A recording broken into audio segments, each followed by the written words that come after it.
O protocolo é o conjunto de regras que estipulam determinados aspectos sociais e cerimoniais. Vamos ver algumas regras de protocolo simples que devem ser cumpridas. Vamos primeiro explicar o que é a expressão mise en place.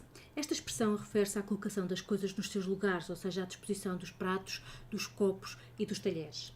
Existem vários tipos de mise en place que variam consoante o tipo de serviço e a emenda ou refeição que é servida. O mise en place vai depender do tipo de serviço e do tipo de refeição que vamos servir, mas vamos ver algumas regras básicas. Vamos começar pelas estruturas de apoio. Para além das mesas, pode ser necessário dispor de mesas de buffet, de aparadores e banquetas. Os aparadores devem ser colocados junto da divisão das mesas, para que os empregados os utilizem sem perderem muito tempo. Já as banquetas são mesas pequeninas que são colocadas junto das mesas e servem de suporte para vinhos ou acompanhantes da refeição. Os carrinhos de serviço, que são os guerridons, devem ter as rodas bem oleadas para deslizarem facilmente sem fazerem barulho, uma vez que vão andar de um lado para o outro na sala. Podem ser utilizados carrinhos para sobremesas, carrinhos para queijos, carrinhos para a preparação de pratos ou até para a confecção dos pratos junto das mesas. Obviamente que podemos também ter mesas de buffet e já vamos ver como é que elas têm de estar organizadas. Vamos começar pela disposição dos pratos. Vamos imaginar que vai ser servido um jantar. A colocação dos pratos e dos talheres começa pelo prato marcador, que também é chamado de souplá. É em cima deste prato marcador que serão colocados todos os outros pratos e nunca será servida comida nesses pratos. No caso da sopa, ainda é colocado um prato raso por cima do prato marcador antes de colocar o prato da sopa. Estes pratos marcadores só são levantados antes de ser servida a sobremesa. Esta imagem mostra como deve ficar uma mesa depois de pronta. Os pratos devem ser colocados uns 2 dedos acima da borda, para não encostarem nos convidados. Entre os pratos deve haver uma distância mínima de 50 cm, suficiente para a colocação dos talheres e dos copos. À esquerda dos pratos e por cima dos garfos é colocado o pratinho do pão, acompanhado de uma faquinha de manteiga. O prato do pão não precisa de ser do mesmo jogo de porcelana que os pratos. Pode ser, por exemplo, em casquinha e com um napron por cima. O pratinho do pão já deve ter o pão e uma noz de manteiga antes das pessoas se sentarem. O prato de salada é colocado ou em cima do prato principal ou também do lado esquerdo do prato principal a seguir ao pratinho do pão. Este prato da salada é normalmente do tamanho do prato de sobremesa e deve ser do mesmo serviço. Por vezes, coloca-se entre o prato marcador e os restantes uma toalhita para evitar ruídos ao servir. O guardanapo é sempre colocado do lado esquerdo, abaixo do prato do pão, à esquerda dos garfos ou em cima do prato marcador. Se o guardanapo tiver uma argola, quando é utilizado a argola fica em cima da mesa, abaixo do prato do pão. O marcador de lugar é colocado acima dos talheres de sobremesa. Se o menu assim exigir, devem ser colocados na mesa os galheteiros, as molheiras, o sal e a pimenta e outros condimentos devidamente acondicionados, mas nunca nas suas embalagens plásticas originais. Também nunca se deve colocar palitos na mesa. Os talheres são dispostos em sequência, de fora para dentro, ou seja, o primeiro prato é comido com os talheres de fora, e assim sucessivamente. Os talheres devem estar paralelos, em distâncias iguais. Tirando a faquinha do pão, as facas ficam todas do lado direito do prato, com as costas viradas para fora, ou seja, a serrilha virada para o prato. As facas devem ter lâminas bem afiadas e uma serrilha sem imperfeições. Os garfos ficam todos do lado esquerdo do prato, com os dentes voltados para cima. A única exceção é o garfo das ostras, que é colocado do lado das facas. Estas regras são válidas, exceto quando o talher, seja ele faca ou garfo, tenha um desenho ou um brasão do outro lado. A faquinha do prato do pão não serve para cortar pão. O pão já deve estar cortado, ou então ser cortado com as mãos. Esta faquinha serve para o convidado usar a noz de manteiga que lhe colocam no pratinho, ou então para colocar um pouco de manteiga, ou de, por exemplo, pasta de atum ou outros patês que sejam servidos, no seu prato de pão e daí ir colocando no pedacinho de pão que vai comer. A colher da sopa fica à direita do prato. Em relação aos talheres de sobremesa, eles podem ficar entre o prato ou por cima dele. Se ficarem por cima, o cabo do garfo fica virado para a esquerda, enquanto que os cabos da faca e da colher ficam virados para a direita. O garfo fica entre a colher e a colher fica de fora, e a faca fica mais próxima do prato, com a serrilha virada para o prato. Os talheres devem ser de prata ou aço. Se forem de prata, os talheres devem ser bem areados antes de serem utilizados. Se forem de aço, devem ter uma espessura mínima de 2,5 mm de aço. De preferência, devem ser escolhidos talheres que apresentem o nome do seu fabricante gravado. Os talheres devem ser lavados logo após o uso, para evitarem danos no material provocados pelos resíduos. Em alguns faqueiros não é aconselhável lavar na máquina para evitar riscos e manchas de calcário. Os talheres devem ser secos imediatamente após serem lavados e devem ser polidos antes de colocados na mesa, por forma a evitar manchas, especialmente nas colheres e nas facas.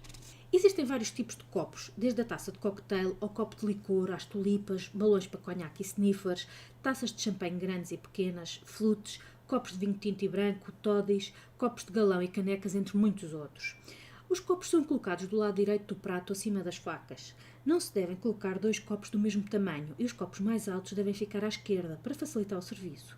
Os copos devem ser colocados assim: primeiro o copo maior, que é o da água, depois à sua direita e um pouco mais abaixo o copo de vinho tinto e à direita deste, um pouco mais abaixo, o copo de vinho branco. No caso de ser incluída uma taça de champanhe, esta pode ser colocada acima dos copos à direita ou totalmente à direita. Os copos devem ser limpos com uma solução à base de álcool para ficarem mais brilhantes e devem ser limpos novamente antes de serem colocados na mesa para não ficarem condedadas. Deve-se garantir que todas as mesas, com exceção da mesa presidencial ou mesa VIP, têm as mesmas dimensões e o mesmo número de convidados. A distribuição das mesas e cadeiras na sala deve ter atenção a fatores como, por exemplo, a posição em relação ao interior e ao exterior, a zona de entrada e o acesso às zonas de serviço, a vista panorâmica, o espaço entre as mesas, por exemplo, se as mesas forem paralelas devem ter pelo menos 2 metros entre elas, e também a distância entre cadeiras, que deve ser de 60 cm a partir do centro de cada lugar. As mesas devem ter um número par de convidados. Deve-se garantir também que existe suficiente espaço para servir em cada mesa e entre mesas. No caso de existirem mais convidados e não existirem lugares suficientes numa mesa, deve-se colocar mais uma mesa na mesma sala, em vez de tentar apertar os convidados todos na mesa. Deve ser considerado também criar uma zona de mesas para crianças e adolescentes que, por norma, até têm um menu diferente ou fazem a refeição num horário diferente. Por exemplo, já podem fazer a refeição imediatamente antes do jantar ser servido. E para quê? Para os pais poderem estar a acompanhá-los. Dependendo das idades das crianças, é importante garantir o contacto visual dos pais com essas mesas. A decoração das mesas não deve impedir que os convidados se vejam de um lado para o outro. Assim, é necessário ter atenção às decorações muito altas ou muito densas que até impedem muitas vezes a comunicação. Os buquês de flores e os candelabros com velas simples são as decorações tipicamente feitas nas mesas. Pode ainda existir um marcador que diferencia a mesa, indicando, por exemplo, o nome da mesa. As mesas devem ser protegidas com um resguardo ou flanela, que não deve ser visível aos convidados. Este resguardo dá um certo volume e faz com que as toalhas caiam melhor e diminui também o ruído ao colocar os pratos. Podem ainda ser utilizados resguardos de cor que façam sobressair a cor das toalhas brancas com zonas abertas. Estes resguardos podem ser fixados, por exemplo, com fitas, com elástico ou pioneses, se for necessário, e deve-se garantir que ficam bem esticados para não deixarem pregas debaixo das toalhas. As toalhas devem ser passadas sem vinco com uma dobra pelo centro. Devem ter uma queda dos lados de no mínimo 25 cm e nunca devem tocar no chão. Por cima da toalha podem ainda ser colocados individuais. As cadeiras devem ser colocadas em cada lugar, deixando a parte da frente do assento ao nível da borda da toalha. As mesas de serviço buffet devem ser organizadas da seguinte forma. Primeiro colocam-se os talheres devidamente organizados, de seguida os guardanapos, os pratos vazios, os pratos de sobremesa para a salada, as travessas de salada e os talheres de servir a salada, depois os galheteiros e outros temperos de salada, as travessas de massas, as travessas de peixe e carne, depois a seguir as travessas com as guarnições e por último os copos e as bebidas e os suportes para os copos e no fim deve haver uma mesa só para doces e frutas. A disposição dos convidados num jantar formal é um ponto de extrema importância. A disposição dos convidados vai variar de acordo com o número de convidados e o tipo de convidados, mas vamos ver alguns exemplos de disposição. Por exemplo, num jantar com 2 casais, numa mesa de 4 lugares, a convidada senta-se de frente para a anfitriã e o convidado fica na mesma posição em relação ao anfitrião, como aparece na imagem. Vamos agora supor que temos um casal de anfitriões, um casal de convidados de honra e outro casal. Neste caso, os convidados de honra podem ficar nas pontas. A anfitriã fica à direita do convidado de honra e à sua direita o outro cavalheiro. O anfitrião fica à direita da convidada de honra. À sua direita fica a outra senhora. Vamos agora ver outra situação de um jantar com mais pessoas. Neste caso, os anfitriões ficam nas cabeceiras e os convidados de honra de sexo oposto à sua direita. Se não houver convidados de honra, deve-se colocar os convidados de mais idade perto dos anfitriões. Há algumas providências que precisam de ser tomadas antes de convidar as pessoas a passarem para a mesa. Primeiro devem-se encher os copos de água. De seguida, colocar o pão e uma noz de manteiga em cada pratinho do pão. Devem-se acender as velas e regular a iluminação. E se for servido como uma entrada um prato frio, pode também ser já colocado o prato na mesa antes de iniciar o jantar. Só quando estiver tudo pronto é que se deve avisar o anfitrião ou o gestor do evento e este convidará todos os convidados a passarem à sala de jantar. O serviço formal exige algumas regras. Por exemplo, o empregado que serve deve ficar sempre à esquerda de cada convidado, tanto para colocar os pratos como para servir os alimentos. Para colocar e servir bebidas e talheres de sobremesa deve ficar à direita do convidado. Já a retirada dos pratos é sempre feita pela direita, exceto quando isso implica colocar a mão à frente do convidado. Para trocar os pratos, quem serve deve retirá-los com a mão esquerda, colocando o prato limpo com a direita. Quando se serve as travessas, o empregado deve usar um guardanapo no antebraço esquerdo. No entanto, para colocar e retirar os pratos, não deve usar esse guardanapo. Os empregados devem estar de uniforme. Nos serviços mais formais, devem estar de luvas. Vamos agora ver quem é que é servido primeiro. A primeira pessoa a ser servida é a senhora que está à direita do anfitrião. Depois dela é servida a senhora que está à sua direita e assim sucessivamente, dando a volta à mesa e servindo-se de seguida aos cavalheiros. Por último, é servido o anfitrião do evento. No caso de dúvida, convém confirmar com o gestor dos eventos quem é o convidado especial que deve ser servido primeiro.